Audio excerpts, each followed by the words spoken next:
High বন্ধুরা আজকে চলে হাই বন্ধুরা আজকে চলে এসেছি আরেকটা নতুন ভিডিও নিয়ে। আজকে আমরা একটা গল্প শুনবো, সেই গল্পটা খুব সুন্দর। চলো বলি। একটা খরগোশ একটা কচ্ছপকে বলল যে, এই কচ্ছপ জানিস আমি তোর থেকে অনেক জোরে দৌড়াতে পারি, আর তুই তো ধীরে ধীরে দৌড়াস। আর আবার খরগোশ বলল যে যে হচ্ছে কিছু লাগিয়েছে, মাকে না বলে। তারপরে ওই যে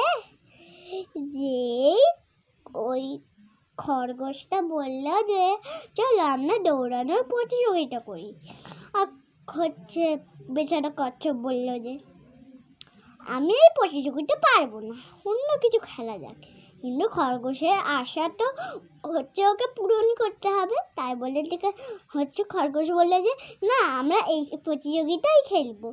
তারপরে কচ্ছপ বলল যে ঠিক আছে এই প্রতিযোগিতাই খেলি।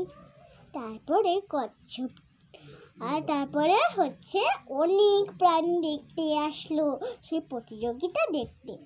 আর বাদর বন্দুক চালিয়ে প্রতিযোগিতা শুরু করলো। আর খরগোশটা খুব জোরে জোরে জোরে জোরে দৌড়াচ্ছিল, আর বেচারা কচ্ছপ ধীরে ধীরে দৌড়াচ্ছিল, কোনভাবে ধীরে ধীরে। তারপরে খরগোশ বলছিল যে ও তো খুব ছোট, ও তো খুব হচ্ছে পিছন,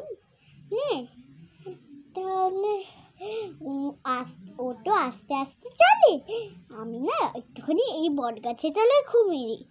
খরগোশ ঘুমিয়ে গেল।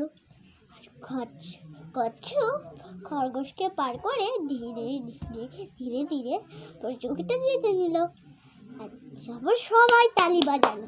সেই তালি শুনে হচ্ছে খরগোশের ঘুম ভেঙে গেল, এত জোরে তালি বাজালো। তারপরে বললো যে ও মনে হয় ওই বাদুড়টা হচ্ছে ঘুমিয়েছে বলে আবার চোখ মুখ ঠিক হয়ে গেছে বলে, তাই বলে মনে হয় হাততালি দিচ্ছে। ও জোরে জোরে গিয়ে রেখেছে। ও বাবা, কচ্ছপটা আগেই পার হয়ে গেছে।